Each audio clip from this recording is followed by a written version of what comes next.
Hello, नमस्कार. तुम्हा सर्वांचं माझ्या चॅनलमध्ये खूप खूप मनापासून स्वागत. कसे आहात तुम्ही सर्वजण? आशा करते मस्त असाल, स्वस्थ असाल.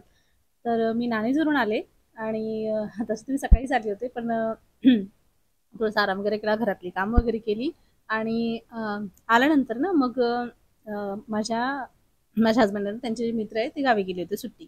मग त्यांनी त्यांच्या जी वाईफ आहे ना, मग त्यांनी मला त्या ताईंनी भाज्या वगैरे त्या घरच्या भाज्या त्यांनी मला पाठवल्या होत्या.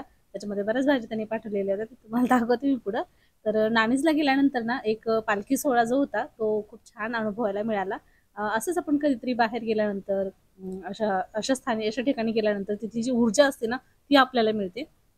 आता छान वाटलं मला तिथून आल्यानंतर. आता आता म्हटलं तर आता आहेत घरातली कामं.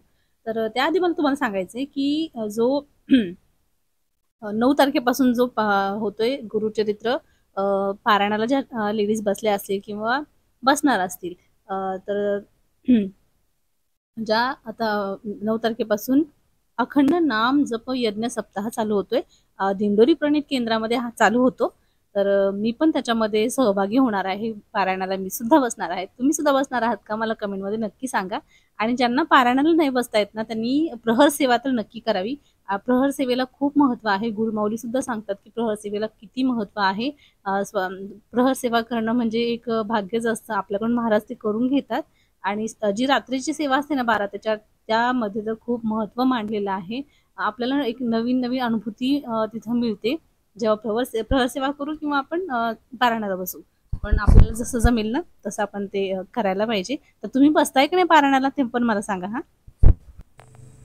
हे बघा किती छान बोरं आणि ही आहे हरभऱ्याची भाजी. किती छान हिरवीगार लुसलुशीत अशी पाठवली ताईंनी. त्यासोबत ऊस पाठवलाय, गाजरं पाठवली आहेत, बोरं आहेत, अजून कांद्याची पातसुद्धा हिरवीगार आणि कवळी आहे आणि त्याच्यासोबत कोथिंबीर आहे. एवढ्या सगळ्या भाज्या त्यांनी मला पाठवल्यात आणि छान वाटतं असं करून कोणीतरी पाठवल्यानंतर. त्यांनी स्वतःच्या घरून स्वतःच्या हातून या सगळ्या भाज्या व्यवस्थितपणे पाठवल्यात. तर म्हटलं चला आता काय बनवायचं, तर हिरवी भाजीच बनवायची हरभऱ्याची. मलाही छान वाटते आणि जी स्पेशली ना ज्वारीची भाकरी ना त्याच्यासोबत खूप छान लागते खायला. मग आता म्हटलं चला हरभऱ्याची भाजी बनवूयात. भाजी ताईंनी खुडून पाठवली होती. मी त्याला फक्त एका पाण्याने धुवून घेतली. जास्त धुवायची नाही, तिला एका पाण्याने धुवायची आणि कारण त्याच्यावरती जी डस्ट वगैरे माती ती निघून जाते आणि जास्त धुतली ना मग त्याचा आंबूसपणा जो असतो ना मेन तोच निघून जातो. मग आंबूसच भाजी छान लागते. तर मी कढईत तेल घेतलं, त्याच्यामध्ये जिरी टाकली आणि लसूण बारीक असा चिरून टाकलेला आहे. त्याच्यामध्ये मसाला वगैरे टाकत बसायचं नाही. याच्यामध्ये फक्त एवढंच टाकायचं. हिरवी मिरची टाकायची नाही, तर मग लाल मिरची पावडर टाकायची. मी लाल मिरची पावडर टाकते आहे. थोडीशी चवीनुसार मिरची पावडर टाकायची आणि त्याच्यानंतर मग आपली जी थोडीशी हळद टाकायची आणि जी भाजी आपण धुवून घेतली ती याच्यामध्ये घालायची. वाटते तशी थोडीशी जास्त वाटते, नंतर ती कमी होते परतल्यानंतर. आणि बघा भाजी इतकी छान आहे ना आणि कवळी आहे. त्याच्यामुळं इथं पण मिळतात भाज्या या सीझनमध्ये, पण इतकी कवळी मिळत नाही. त्याच्या असे देठ जे असतात ना ते मोठे असतात, जाड असतात. पण मग ही छान आहे घरची असल्यामुळं. आणि याच्यामध्ये मी ना मुगाची डाळ नाही घालत, मी याच्यामध्ये हरभऱ्याची डाळ भिजवलेली हरभऱ्याची डाळ घालते. कोणी कोणी डाळ घालत नाही, फक्त शेंगदाण्याचं कूट घालतं.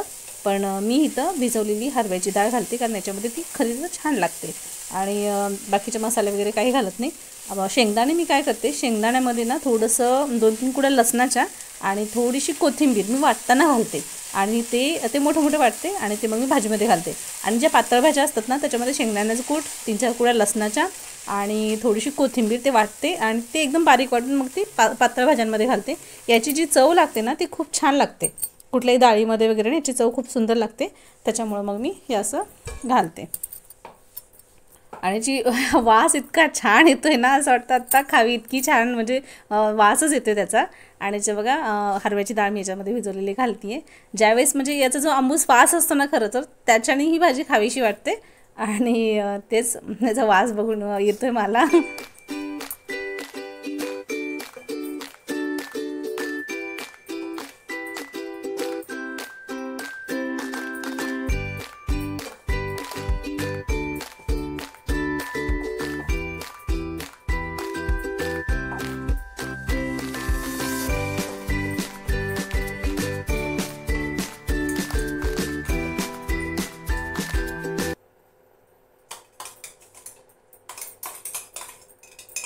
हे बघा, याच्यामध्ये मी आता शेंगदाण्याचं कूट घालते. शेंगदाण्याचं कूट, थोडीशी कोथिंबीर आणि 2-3 कुड्या लसणाच्या मी वाटून घेतल्या होत्या मोठ्या मोठ्या, आणि ती मी याच्यामध्ये घालते. आणि हे व्यवस्थित हलवून याच्यामध्ये थोडा वेळ झाकून ठेवणार, 1-5 मिनटं. जास्त वेळ लागत नाही या भाजीला. आणि भाजी झाली की मग मी भाकरी करायला घेणार आहे. तर खरंच खूप छान लागते भाजी. जसं मला आवडते तशी तुम्हालाही आवडत असेल नक्की. आणि ज्या ज्या सीझनमध्ये जी फळं, ज्या भाज्या अवेलेबल असतात ना, त्यांचा आस्वाद घ्यायला पाहिजे, त्या खायला पण पाहिजे आपल्या ऋतुमानानुसार. तशी ना मला आणखी एक भाजी खूप आवडते. ती लाल पानांची असते, एकदम बारीक पानं असतात, त्याला सुईसारखी बारीक छोटी छोटी पानं असतात. आमच्याकडे त्याला चिघळ म्हणतात, तुमच्याकडे काय म्हणतात मला माहीत नाही, पण आमच्याकडे चिघळ म्हणतात त्याला. पण हलकीशी आंबूस चव असते आणि ती पण मला भाजी खूप आवडते.